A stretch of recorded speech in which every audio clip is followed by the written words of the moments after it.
Hello student, स्वागत है फिर से एक बार आपके अपने यूट्यूब चैनल पे। मैं पूनम सिन्हा बात कर रहे थे, पढ़ रहे थे हम लोग क्लास 10 का पॉलिटिकल साइंस और ये हमारा चैप्टर 6 चल रहा है पॉलिटिकल पार्टी।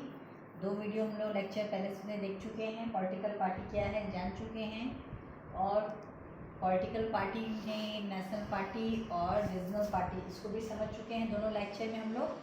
अब इससे आगे बात करेंगे, आज के कंटेंट में हम जानेंगे कि पॉलिटिकल पार्टी में भी क्या चैलेंजेस हो सकती है, लोक राजनीतिक दल के लिए चुनौतियां क्या क्या हो सकती है। या हम डेमोक्रेसी के संदर्भ में बात कर रहे हैं, तो डेमोक्रेसी के संदर्भ में बात कर रहे हैं कि पॉलिटिकल पार्टी तो उसको चैलेंज को कैसे रिमूव किया जाए, इसको भी हम देखेंगे। सबसे पहले जो चैलेंज हम लोग देखते हैं पॉलिटिकल पार्टी के लिए, वो क्या देखते हैं, इनर पार्टी डेमोक्रेसी। तो क्या देखते हैं कि पार्टी के अंदर आंतरिक लोकतंत्र क्या है, एब्सेंट पाया जाता है। यानी कि किसी खास पर्टिकुलर पर्सन को या लीडर को ज़्यादा तरजीह दी जाती है और बाकी लोग जो होते हैं, सदस्य जो होते हैं, वो पॉलिटिकल पार्टी में बॉर्न होते हैं। इसके अलावा पॉलिटिकल पार्टी में मीटिंग भी टाइम टू टाइम नहीं होता है, या निर्णय जो होता है नियमित रूप से संगठित रूप से एक साथ नहीं लेके, बल्कि किसी खास रूप से किसी खास व्यक्ति के हाथ में निर्णय लिया जाता है। तो ये क्या हो गया कि पॉलिटिकल पार्टी के अंदर डेमोक्रेसी का अभाव है, लोकतंत्र का अभाव है। उसके पार्टी के अंदर टाइम टू टाइम चुनाव भी नहीं होता है, नेता भी बदले नहीं जाते हैं।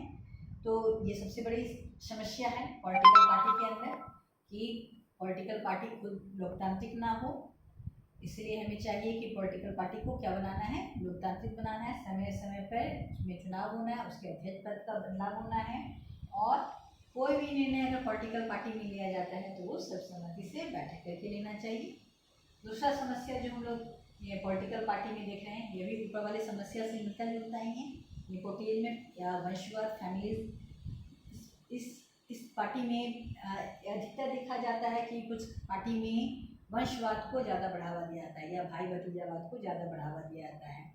किसी पर्टिकुलर पार्टी में केवल उसके वंश के लोग ही होंगे, यानी कि पिता के बाद पुत्र उस पार्टी का अध्यक्ष बनेगा या नेता बनेगा, या उसके रिश्तेदार भाई भतीजा जो होंगे वही उस पार्टी में शामिल होंगे। इस तरह की जो समस्या है खास करके क्षेत्रीय पार्टी में देखने को मिलती है। रीजनल पार्टी किसी एक व्यक्ति के द्वारा बनाया जाता है और अक्सर रीजनल पार्टी का नेता उसके पिता के बाद उसके पुत्र के हाथ में चला जाता है।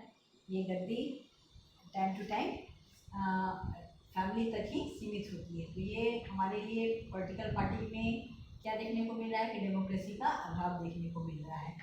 इसके अलावा तीसरी जो समस्या, चुनौती जो हम लोग देखते हैं पॉलिटिकल पार्टी में देखते हैं, वो क्या देखते हैं, पैसा और आपराधिक तंत्र का। यानी कि चुनाव में पैसा और जो आपराधिक समूह के व्यक्ति हैं उनका बोलबाला आता है। यानी कि चुनाव जो है हमारा फ्री एंड फेयर इलेक्शन नहीं होता है, बल्कि बाहुबलियों के द्वारा यूज अपने ताकत का यूज किया जाता है और पैसा का यूज किया जाता है। तो इस तरह का चुनाव जो होता है वो ये डेमोक्रेसी के लिए हानिकारक है, या पॉलिटिकल पार्टी में डेमोक्रेसी का अभाव देखने को मिलता है। इसके अलावा जो चौथा जो हमारा चैलेंज है पॉलिटिकल पार्टी में, वो है option choice. That's means no alternative, उसके पास कोई ऑप्शन ही नहीं है। जनता के पास दोनों, अगर हमारे पास 2 पॉलिटिकल पार्टी है और दोनों का विचारधारा मिलता है तो जनता के पास चुनने का कोई ऑप्शन ही नहीं है। दोनों की मत एक ही है, विचारधारा एक ही है, नीतियाँ एक ही हैं, तो पब्लिक किसी एक को तो चुनेगी ही। जैसे हम लोग ब्रिटेन का एग्जाम्पल लें तो कंजर्वेटिव पार्टी, लेबर पार्टी, दोनों के आदर्श विचारधारा लगभग एक समान हो चुके हैं आज के डेट में।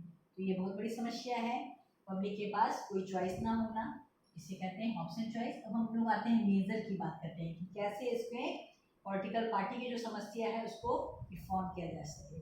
ठीक है, तो इस रिफॉर्म करने के लिए बहुत सारे नियम बनाए गए हैं। भारत के संदर्भ में बात करें, दल बदल कानून बनाया गया है। यानी पहले जो हम लोग इलेक्शन में देखते थे, चुनाव जीतने के बाद क्या देखते थे कि जिस दल के पार्टी का संख्या कम रहा है वो जोड़ तोड़ की नीति अपनाता था, दूसरे पार्टी के सदस्यों को फोड़ लेता था या खरीद लेता था। अब क्या किया गया है कि अगर ऐसा करेंगे तो उसकी सदस्यता रद्द हो जाएगी। तो अब जिस पॉलिटिकल पार्टी से चुनाव लड़के आ रहे हैं, अंततः उसी पार्टी के आपको सहयोगी बना रहना है। अगर ऐसा करते हैं तो दल बदल कानून के अंतर्गत आते हैं और आपकी मान्यता भी क्या कर दी जाएगी, रद्द कर दी जाएगी। इसके अलावा जब चुनाव होगा तो चुनाव में लड़ने से पहले पॉलिटिकल पार्टी में के सदस्य जो रहेंगे, मेंबर जो रहेंगे, उन्हें अपनी संपत्ति का और आपराधिक मामलों का क्या देना पड़ेगा, इलेक्शन कमीशन को ब्यौरा देना पड़ेगा। उनके पास कितनी संपत्ति है इसका ब्यौरा उन्हें देना पड़ेगा, या उन पर कोई आपराधिक मामला नहीं चल रहा है इसका भी उनको उल्लेख करके देना पड़ जाएगा। तो ये हमारे रिफॉर्म्स के कुछ तरीके हैं। इसके अलावा और भी बहुत सारे तरीके हैं हमारे पॉलिटिकल पार्टी को रिफॉर्म करने का। वंशवाद की नीति को खत्म करने चाहिए। पॉलिटिकल पार्टी को शुद्ध बनाने के लिए, मेजर के लिए टाइम टू टाइम इलेक्शन होना चाहिए, और किसी एक पार्टी को, एक पार्टी के सदस्य पर आश्रित नहीं होना चाहिए, बल्कि पॉलिटिकल पार्टी में भी क्या होना चाहिए, चुनाव होना चाहिए। इसके अलावा महिलाओं को भी सीट देना चाहिए, एटलीस्ट 2/3 तो देना ही चाहिए, 2/3 करीबन 1/3 देना चाहिए, ताकि पॉलिटिकल पार्टी में डेमोक्रेसी बहाल हो सके। चुनाव का खर्चा भी जो है वो सरकार के द्वारा निर्धारित होना चाहिए। जैसे पहले था, अनलिमिटेड पॉलिटिकल पार्टी ना पैसा की खर्चा करते थे, जिससे आम जनता जो होती थी वो इन्फ्लुएंस होती थी। जो जितना पैसा चुनाव में खर्चा किया, या ये गरीबों को उस समय पैसा देके अपने सीट खरीद लिए।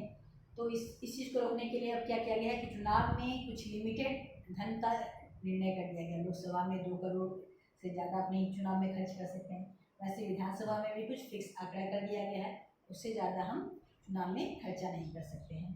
तो ये बहुत कुछ उपाय हैं जिससे पॉलिटिकल पार्टी में क्या हो सकता है, उसकी समस्या समाधान हो सकती है, और फिर से उसके अंदर एक डेमोक्रेसी बहाल हो सकती है। तो आई होप पॉलिटिकल पार्टी आप लोगों को समझ में आ चुका होगा। पॉलिटिकल पार्टी क्या है समझ चुके होंगे, पॉलिटिकल पार्टी की आवश्यकता क्यों है हमें ये भी समझ चुके होंगे, उसके कार्य फंक्शन को समझ चुके होंगे, पॉलिटिकल पार्टी कितने टाइप्स की है भारत में उसको समझ चुके होंगे, पॉलिटिकल पार्टी की समस्या क्या है, चैलेंज क्या है, और कैसे सुधारा जा सके इस चीज़ को समझ चुके होंगे। इससे रिलेटेड कोई थ्योरी है तीनों लेक्चर से रिलेटेड तो please ask me. Thank you so much.